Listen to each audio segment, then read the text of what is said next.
Welcome to another episode of Caribbean Sports Gallery, where we take a deep dive into sports and what is taking place in the Caribbean and around the world. And my boy Reza. Riz, good morning to you, bro. What's up with you this Yes, morning? man, Robert. Thanks again. We are on Caribbean Sports Gallery. We're moving like lightning these days. This is our fourth Hmm. episode. And of course, we have a top shows lined up with the man himself, Mr. Baldath Mahabir, Yes, former man. CWI director, and many other hats. And we are happy to have him on board to speak on issues that are critical to West Indian cricket history. But thanks for having me, guys. Um, Mr. Marbury, welcome aboard the Caribbean Sports Gallery. It's good to have you. Just brief, tell us a little bit quickly who is Baldath? Well, from a sporting angle, I've been involved in cricket for pretty much my entire life, which is quite a lengthy time. I have served at the West Indies Cricket Board level. I think it was 6 years as a director. I served under three dispensations of the TTCB, three different presidents. I've been involved in club cricket my entire life as a player, as an administrator, and I've pretty much done the gamut. I've played and seen cricket in many parts of the world. I've traveled with Fet match teams, with Golden Oldies tournaments. I've traveled to look at cricket. So, it has been a very, very strong part of my life, a very influential part of my life. I've met influential people, good people. I've learned a lot. And I still follow the game, though not as strongly as I once did, because I'm so disappointed in Caribbean cricket. But it's part of my DNA, so I still do follow the game. Yes, man. We got that. We got that. Welcome aboard again. Riz, but before we delve into the topic of the day, football, World Cup qualifying, Trinidad and Tobago Soca Warriors. Oh, yes, Robert. And of course, the third round is coming up, and we have, of course, Trinidad and Tobago placed in a top group, a tough group, Robert. It's Group B, Bermuda, Curacao, Jamaica, and TNT. What is important for the listeners to know is that the winner of this group and Group A, which is El Salvador, Guatemala, Panama, and Suriname, Group C, Costa Rica, Haiti, Honduras, and Nicaragua. That winner will go forth to the World Cup, but there is still a window for the second best place team will advance through a FIFA playoff on March 2026. This is a tough group for TNT. Jamaica is, I would suppose, be the favorites to advance. And the last time Robert beat Jamaica in a really serious match was back in 2001 in the Caribbean Cup. So we have a tough road to travel 2026 World Cup. And let's hope Dwight York and the fellas can, fulfill those wishes. Well, we are supporting them. We are behind them. We are giving the guys all the support. But, let's delve into what's happening. Cricket. And I want to go right at our guest this morning. Let's first delve into the 16-man West Indies test squad for the Australian tour. That squad that was announced. But if we are being honest, though, how many of those names would we walk into? You're playing 11. Let's hear from our guest, Reese. What is his take on this new squad, the 16-man squad, yes, the players. And, yes, and Baldath, of course, is very close to, I would think, not necessarily selectors and selection, but Baldath, this is the squad, as you recall, for the first test and the first of 3 test matches against Australia starting at Kensington Oval on June the 25th. We have John Campbell, who's returning, Warwick vice captain. Roston Chase, of course, is the captain. Kevlon Anderson, the youngster from Guyana. Craig Praffett, former captain. Casey Carty, Justin Graves. The return of Shea Hope, Baldath. Tevin Imlach, the new wicketkeeper. Alzari Joseph, Shamar Joseph, Brandon King. Youngster Johan Lane, 21 years. Mikael Louis, Anderson Phillip, and Jaden Seals. Baldath, what do you think this side is competitive enough or would be competitive enough to tackle the strong Australian team. What are your surprises, or what are your expectations based on the strength and weakness of this team? All right, let me touch on the football first. Let me disagree with you that we're in a tough group. I don't think we could have got an easier group than that. All right. Yeah, because I really think it boils down to Jamaica and us. And if we really, we've shown signs of improvement under Coach York. So I think the entire country will be behind Trinidad in that football. It's a low-hanging fruit. I mean, just to win a group of 4 and go to World Cup is an amazing thing. So best of luck to the Trinidad and Tobago Soca Warriors. And best of luck to Dwight York. Right? So we will follow that one reason. And as I said, I think we could come out of this group on top. Okay. With respect to the cricket, firstly, what are my expectations? My expectations are low, very low. We have not beaten Australia. How long? You are a better historian than I am. And we talk about teams with Gale and Lara and Shiv and Sarwan and these kinds of players, and we failed to beat Australia. So with a team with one man averaging over 13 Test cricket, I don't see where the runs are going to come from. The bowling unit, I have so much respect for Jaden Seals. I think he will go on to be a West Indies great. Alzari is an in-and-out performer, but he can get you wickets. I would go with Philip before Shamar Joseph in my 11, simply because of the discipline and the improvements he's made in the English system. The batting is very porous. My heart bleeds for Kyle Myers. I mean, we are not talking game-changing cricketers here, but how can Myers not get into a team like this? He's been out of West Indies cricket for the longest while. But then I've looked back at when some of the players that we picked in the last year, Kirk McKenzie is out, Athanaze is out, Hodge is out, Holder is out, De Silva is out, Moti is out, Sinclair is out, Roach is out, Django is out. I don't see the continuity. If you're trying to build a test squad, look at most recent today, and congratulations to South Africa. Look at Temba Babuma, and when he came into Test cricket and the struggles he had, and because they invested in him and they kept him going, he has been able to lead South Africa to a World Test Championship. In the last year, you would notice that our biggest run getters have been Athanaze, Hodge, and Braffett. Both Athanaze and Hodge are out of the Test 11.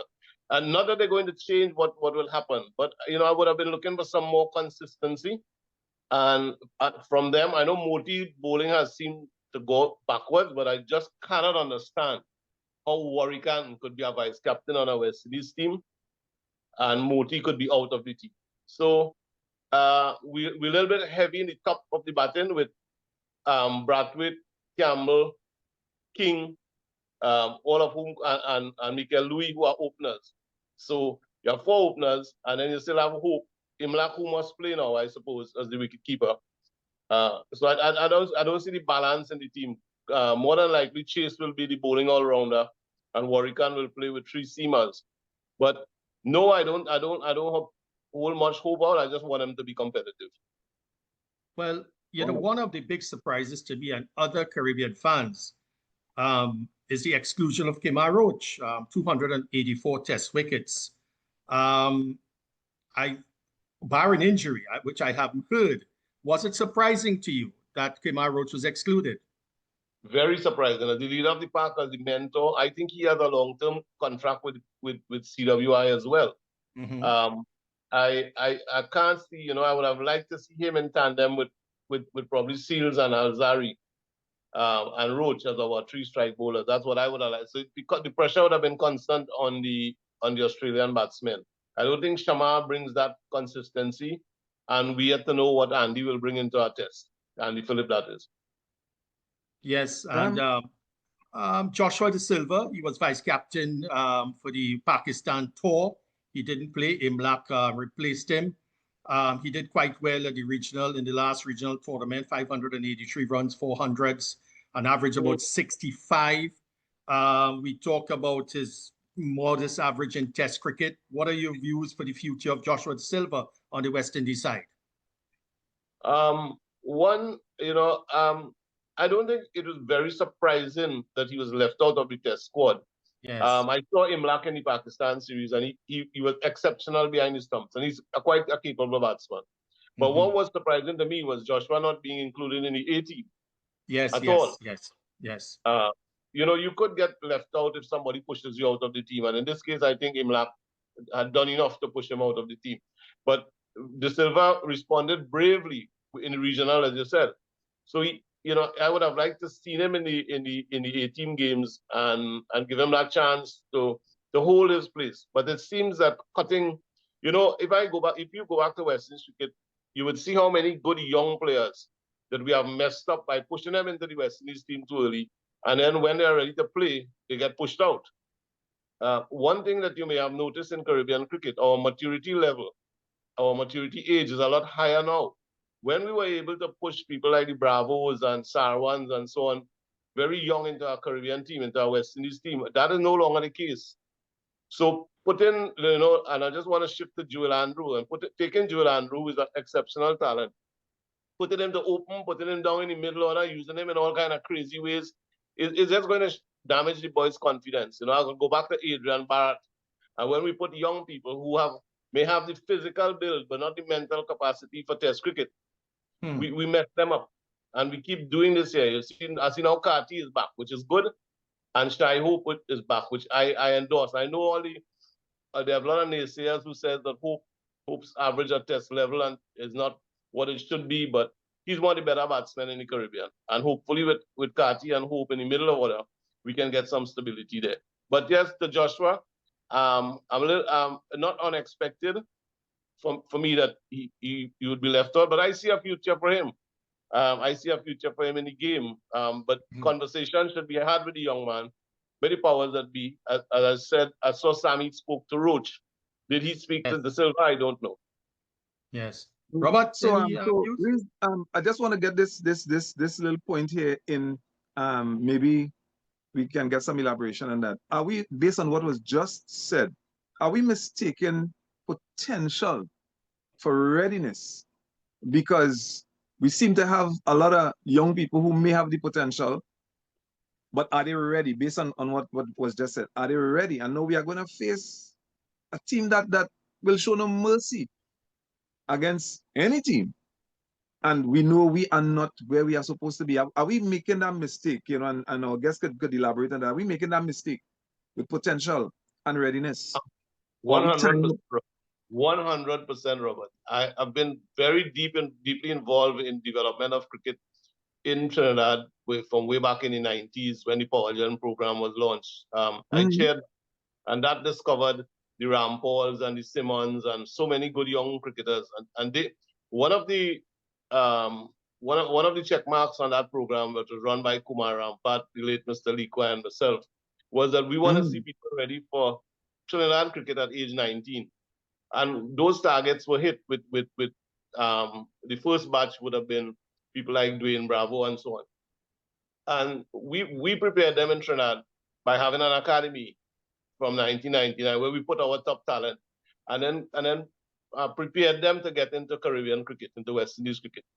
I'm not seeing that. I'm seeing an ad hoc kind of, yes, we're picking on talent, but talent alone cannot, I'm repeating this, talent alone cannot make you a top sportsman anymore. Since analytics have come into the game, going back to football to make the point, Lamine Yamal in the Portugal-Spain game was cancelled out by Portugal, largely because they may have studied him so much and knew most of his plays. And if he doesn't reconfigure himself and the way he plays, we may see more of that. So what you're finding out in the Caribbean is that our players do well at youth level. They get up into the senior level where they're not neither physically nor mentally prepared or technically prepared. And because of analytics, they get found out, they fail, and then we discard them. So the failure is not only from the mental side, the failure is also from a lack of utilization of technology. I don't know if we have good coaches in the Caribbean who can take a young man, study, use his innings, use all the available footage of his innings and see where he's going wrong and how they can correct him. correct me if I'm wrong, but I don't think Sammy is a coach, right? Technical coaching as against preparing you to win a game is two completely different things. Different scenarios. Yes, different scenarios. So we identifying talent. Our youth coaching seems to be throwing up good people, but Brian Lara famously once said, "We take good talent and make it bad." Well, that that seems to be happening these days a lot. But with I guess with with voices like yours, somewhere down the line, somebody will hear the cry of the people who know and decide, you know what, let's do something positive about it because we need to fix it. But with that said, I want us to dive into the topic which I think is still fresh in everybody's mind: the resignation of the 29-year-old Nicolas Pooran, stepping down from international cricket at age 29. You know, Nicolas was doing well, has been and continues to do very, very well internationally, regionally, and we know his capabilities as a player, as an all-rounder.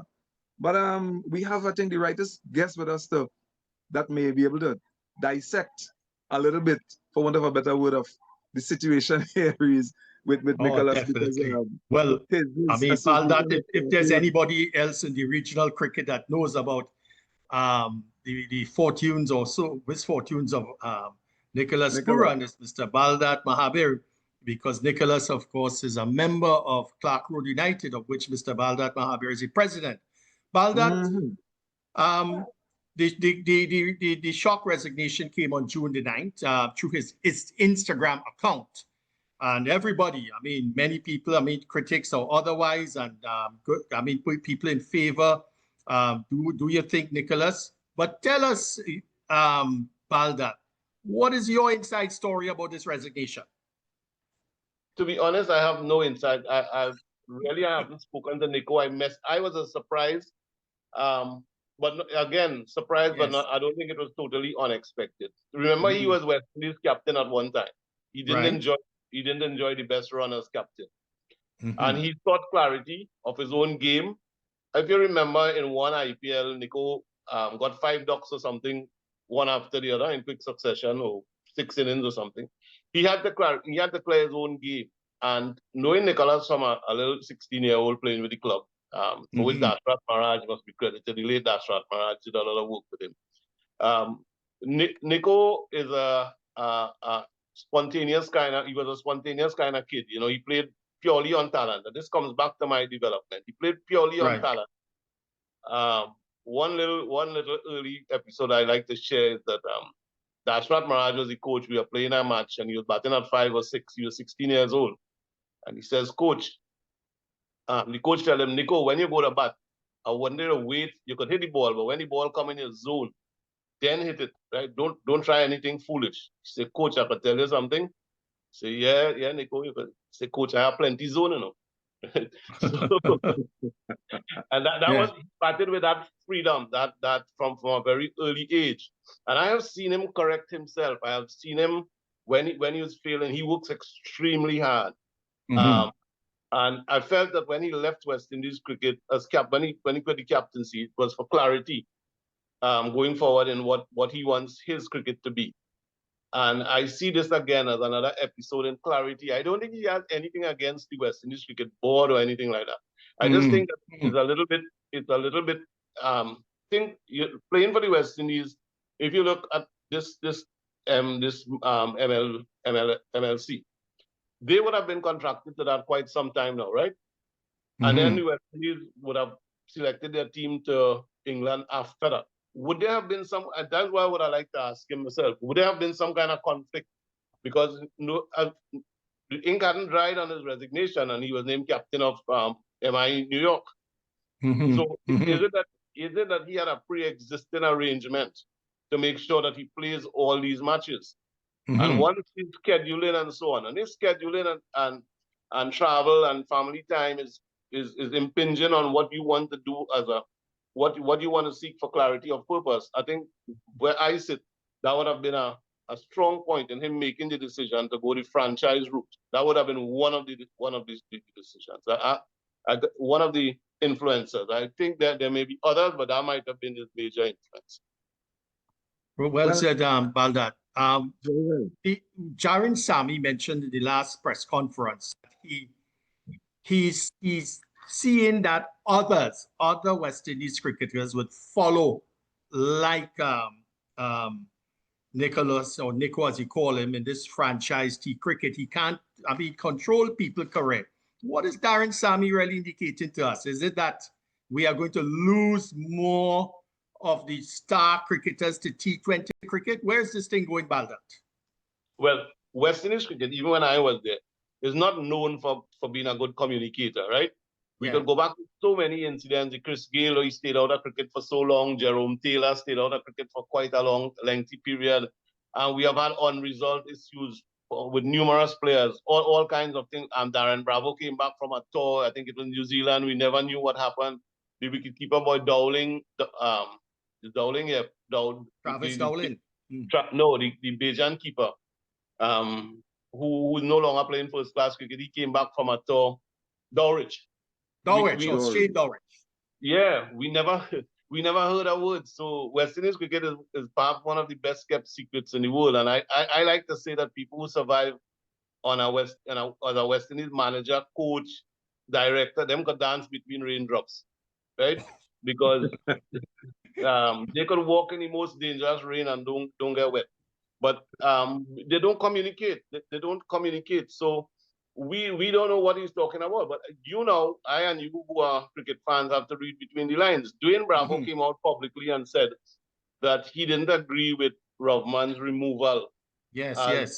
Right?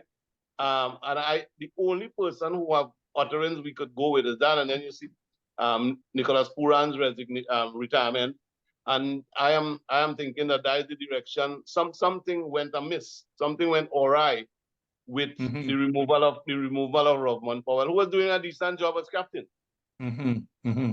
So I am linking it to that. It's something to me like saying I want this team in my own image and likeness. Well, yeah, go ahead, Robert. Sorry. Because Baldath just answered, one of the questions I was coming at, what is happening behind the scenes? Because how does one explain a talent like Nicolas Pooran, just up one morning and decide, okay, I have had enough of West Indies cricket? And if we go back a little bit in history, there were a lot of issues, even back then in Lara's time, with Lara being injured on a plane, cutting his hand with a butter knife. Because I'm kind of piggybacking on what was said. What Baldath just said. There are so many issues that we would have heard of, little bit of, that would have made its way out, but we don't know, and we don't know. And who, except from Dwayne Bravo, will be bold enough to come out and say, listen, this is what I don't like, this is what I like. We have not seen that, we have not heard that. And Pooran, he just decided, okay, at 29 years old, that's enough. I mean, what else can go wrong? Reason you're about to touch on something there. Oh, well, it's still a baffle for me and maybe others. Baldath may, really describe it, fully in terms of what might be going through his mind. Baldath, just to shift a bit, because on this Darren Sami situation, people are commenting how, deflated he looks, and he's expecting others to, to follow. But I want to really ask you this. Do you feel, we're on the Nicolas Pooran subject, that Darren Sami is coach of all three formats of West Indies cricket? The short form and the long form. Test cricket, one-day cricket, 50-over cricket. Is that a favorable thing in your view, Baldath? The short answer is no. He didn't meet the criterion that was advertised for the job in the first instance. So to be corporation sole of Caribbean cricket, yes. I don't think Sami has that with him. He doesn't have I don't think he has a proven track record. If you were a director of a company looking to hire an operations manager or a CEO of a company, and you put out parameters for it and you don't fill it, I don't think he would be there. What I would have liked to see, I know Sammy has leadership potential. I know he did a fairly good job in difficult circumstances in the Caribbean. As part of a team leading West Indies cricket, Sammy, yes, I would support that. As the chief man in the dugout, no, I don't support that. I don't think he has the experience. I don't think he has the abilities. I don't think he has the knowledge. I don't think he's ready for that job. You know, I like what I see with Kieron Pollard now getting his feet wet in Mumbai Indians and in other situations, though he's still a player, and doing Bravo doing the same thing. There are some people who are way better off in white ball cricket than a knowledge of the game, right? But I would have liked to see a different structure. I would have liked to see someone pulling the strings with more experience, someone better suited for the job than Sammy in terms of qualifications, experience, track record, that kind of thing. So Sammy would have been part of the team, and maybe somewhere in the future he would have been able to fill the role. But at this point in time, no, I don't think he's the best man. He's the best fit for the job. Baldath, it is interesting that you mentioned these two names, Bravo and Pollard, because if we go back to those guys playing for the West Indies or Trinidad and Tobago, when Bravo is on the field, whether captain or just a player, he had the ability to make things happen. And if we compare him, based on what you just said, with Sammy, two different people. Sammy is now chief cook and bottle washer. And we see what has happened with the last games. And you mentioned Darren Bravo, or Dwayne, sorry. Dwayne on a field had the ability and has the ability to get everybody to focus.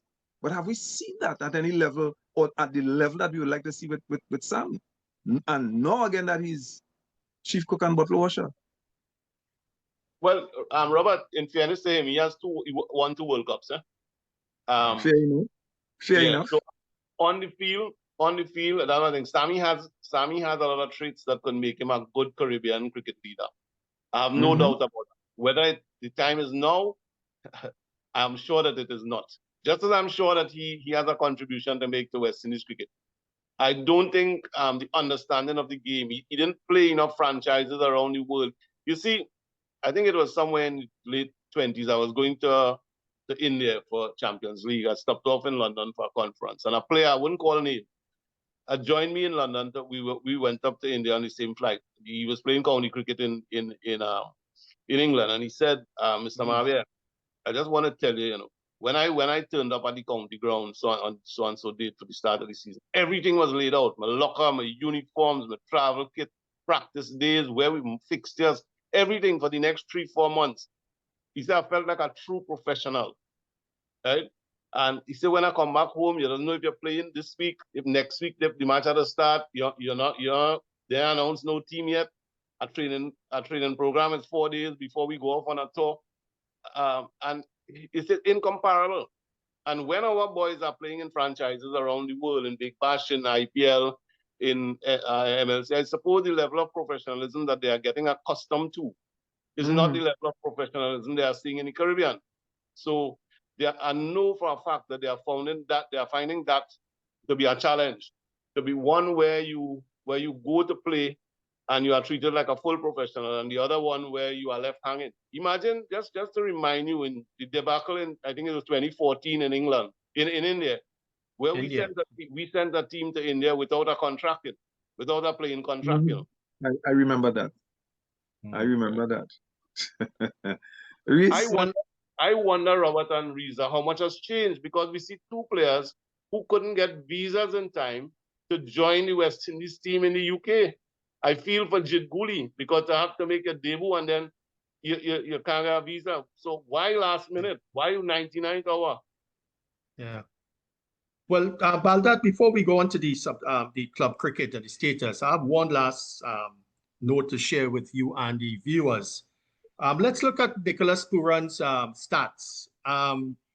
He has played 167 international games to the West Indies, 61 ODIs, 1,983 runs, 39.66, 300s, 11 50s, 8 T20 internationals, the most by a West Indian batsman in T20 internationals, 106, 2275 runs, an average of 26.14, no hundreds, but 13 50s. Baldath, in the scheme of things, would you have been satisfied with his output in international cricket? And did we see the best of Nicolas Pooran? No, no. I haven't done it, but if you take that 100 and odd T20s, he's done well at 50 over level. If you take the T20s, you have to look at how many times he batted under 6. Because I think the game changer for Nicolas Pooran was whoever decided to send him to bat at number 3 in India, you know. If Nicolas, in my view, and this is all speculative, if he had stayed at 6 or 7 and be a closer, he would have been very much in the mold of Hetmeyer. Right? You're batting 15 balls in an inning to make 35 runs and is cowlicking from the first ball. Yeah, given the person who saw that talent in him and gave him the opportunity to go up the order so he can build the innings and he can understand his game a little bit better, that changed Nicolas Pooran. So we need to look at we need to compartmentalize his career and see where he's going. And as I told you, we mature later in the Caribbean. So he's probably now at the top of his game. Robert? I like how that is game. No, at the top. And Reza, remember we had a brief discussion, you know, about that. You know, right in his prime, you know, he would have given it up. But I guess until somebody who knows the facts or he decide and come and say, look, this is why I made this decision, we will just have to continue to speculate. You know, but Reza, you wanted to delve into the club cricket. Yes. What is going on? Because we have our guest, Baldath, is, you know, where club cricket is concerned. He's a big name, a huge name. You know, Clark Road United. Huge name. And Clark Road United, FCB Clark Road United. Baldath, we come to a good call for our interview today in terms of the state of club cricket in this country. Now, I want to open the premise on this. It is the club cricket that drives performances to be for players to be considered for local picks, then regional picks, and then test side picks. So that is, the of course the order of promotion I could see. Our cricket as compared, or local club cricket compared to other countries, I mean, maybe you may have an idea, but where is that gap, Baldath, in terms of the production of quality cricketers as it relates to club level? Club cricket is a cyclic in Trinidad. When I started to play way back in the 70s, it was pretty much a geriatric league.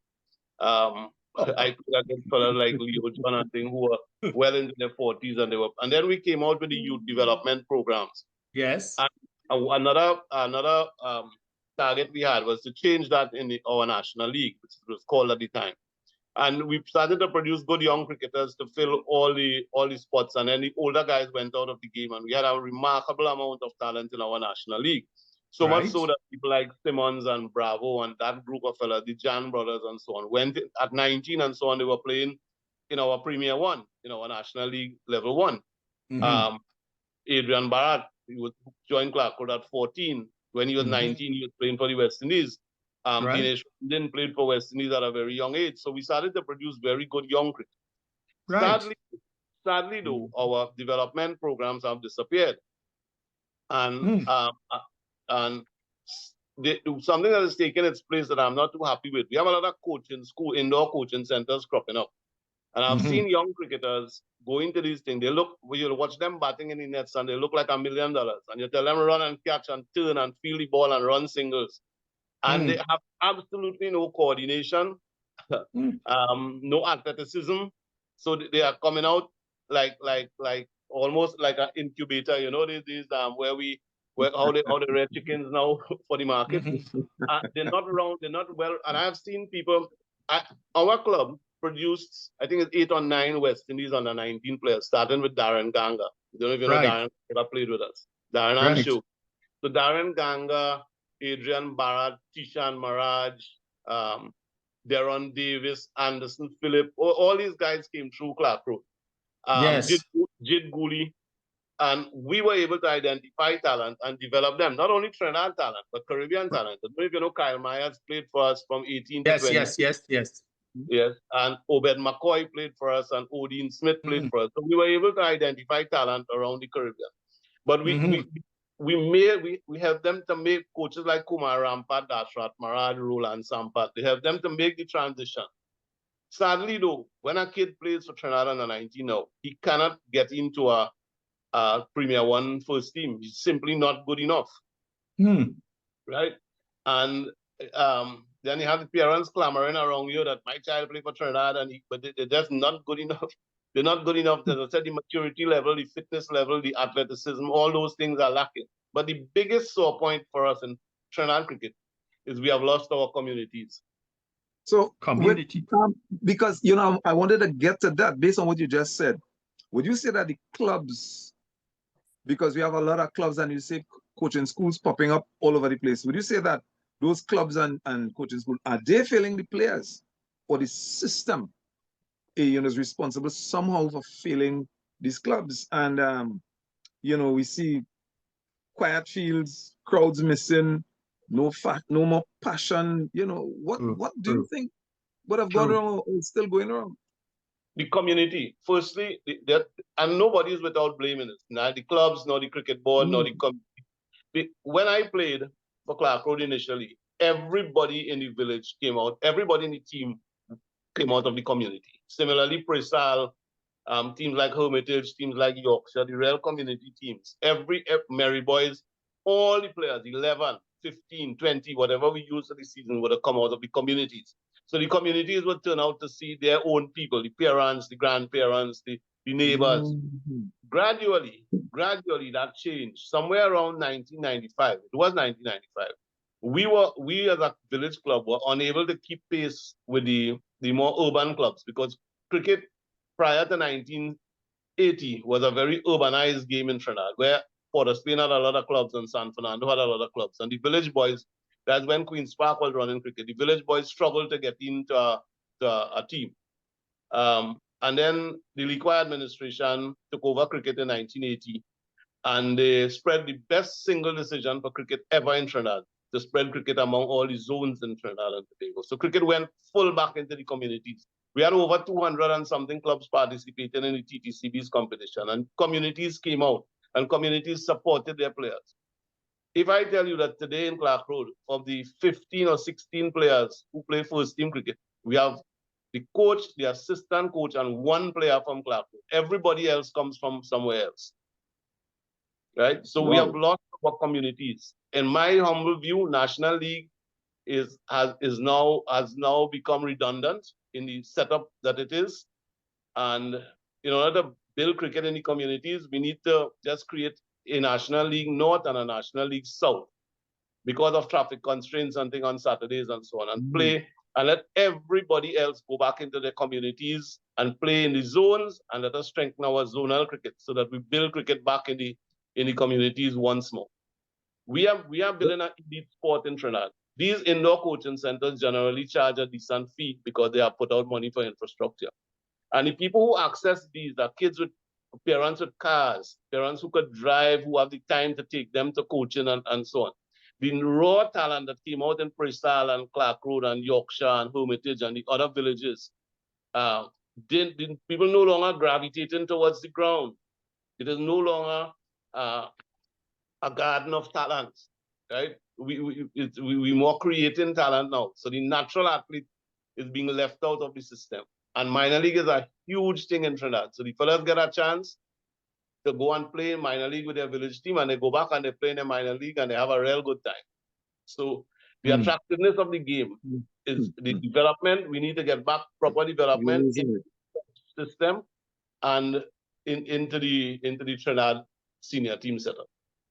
But ego and politics. Do you think ego and politics have anything to do with the demise that we are seeing now, based on what you just said? I am on record as telling an IRC head by Justice Kokaram that the Trinidad and Tobago Cricket Board has morphed from a cricket administration into a political party. Wow. Wow. Wow.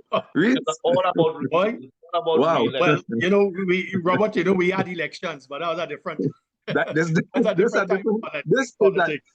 a different kind of politics that we're gonna have to talk about sometime in the future. Yeah, well, Baldath says it as it is. Baldath, you mentioned development, and most cricket clubs do have what you call committees. I mean, sectionized club and welfare and development, youth development, grassroots, discipline and grievance, finance and marketing, grounds, fixtures, record stats. How efficient do you think these departments are working? I mean, across the board.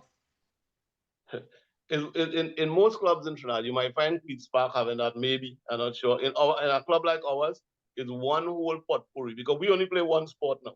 We play football as a community. We used to play volleyball. We no longer do that. Because cricket has now, it has gone into the rainy season, and we play cricket. But we have a very good youth program still going on. Yeah. I would want you to know that the first development program we had in the 80s or 90s, when Sherwin Ganga and Darren and Jason Mohammed and Samuel Badri, they all attended. We had 245 kids, but we couldn't sustain it. Yes. Today we have a coaching program with about 35 kids, and we try to give them as much playing time. But all these other things exist in a in a very small way, very small way. So we look after player welfare. If you know player X is having a school problem, we will try to deal with that. If you know player Y, so it's done more on an individual basis. That there are no policies in my club, or I don't know in any club, that tells you about those things. So we're not structured. We're not structured in that regard. None of our clubs are structured. And it's very interesting that I had a talk with a potential sponsor this year, and the thing he said, look, I don't want to sponsor a cricket club. I want to sponsor a club. No, and let me tell you why. I want to sponsor a club that is going to make a difference to the community, that is going to make a difference to the country. And those are the things that started to come out. Yes. Right. And if clubs are to survive, but you see, when you do that, you become so top heavy, and then the people who get voted into office come with posse of voters, and they vote out people. So it's a whole transition. Yeah, the politics. Politics. But we need structure. We need somebody to sit down and say, can our clubs tick these boxes? And we should have minimum standards. The clubs are not there, but let us drive. Suraj Raghunath tried it when he was CEO, not at a club level, but at a zonal level. Let me get the 7 zones working properly. Give me your financials, give me your budgets, give me your audits. It never happened because the chairman of some of these zones pushed back so hard against Suraj, and they had a vote, and Suraj didn't have a vote. So you know who win? Reese, well, I am Baldath has been coming. I was commenting, and you mentioned about that particular person who didn't want to associate themselves in terms of sponsorship. And in the Premiership, we have QPC, Mosai, Aliscon, Clico Presal, Powergen, Mary Boys, FCB. These are big companies coming on. And is it that some kind of, really lack of funding for even the smaller clubs in the country? Well, I don't know if you know, I started as chair of marketing for West Indies Cricket Board. And it was like pulling teeth to get sponsors then, because people had already seen the decline in West Indies cricket. Yes. Why should I support West Indies? And that does not, the 6 defeats or 12 defeats in England, in the UK, definitely does have an impact on local sponsorship. Yes. Yeah, people they don't want to put their money in something that they know is going nowhere. And cricket is going to face a serious challenge by how you open the show by the football. Now we have a chance to go to World Cup. If you are a businessman, where would you put your money? Point. You have a chance with a world-class coach, world-class player now coaching. Yes. You saw we had 20,000 people in the stadium for the St. Kitts game. Correct. I suppose when we play in Jamaica at home, you got to buy a ticket sometime well in advance. Yes. When last cricket filled, except for CPL, which is a party and not really a sport? Yeah, when last you saw the Oval O'Brien Lara filled for anything except anytime West Indies is playing except CPL games? Terrible. Yeah. Yes. So people have spoken with their feet. People I walk with on evenings, is when I turn up on it. You check the scores today, who win? They didn't even bother watch. They just want to know today, you know. So it's sad, man. It's sad for my market. It is a labor of love for you to be putting your back to, you know, to go into cricket.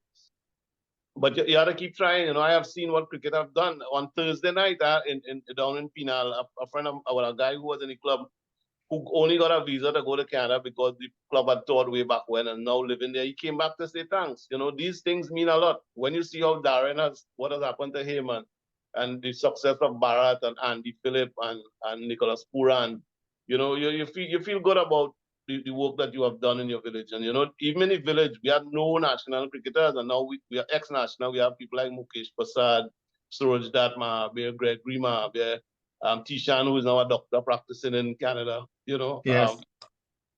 So you feel good about David Sultan. You feel good about that you were able to do something, and we still keep producing some good cricketers, though we're not as strong as we once were in terms of our development. Yep. So Well, yeah. Before the last salve will be yours, Robert. Baldath, it is such a sorrowful situation or sight for me because I could tell you and the listeners about 2 years India was down here in the test match. It was the test match that recorded the 100th test match between India and the West Indies. Sunil Gavaskar was there. Baldath had a little chat with Sunil Gavaskar, and I could count my fingers with the amount of spectators at the Queen's Park Oval. India versus the West Indies, I could count on my fingers.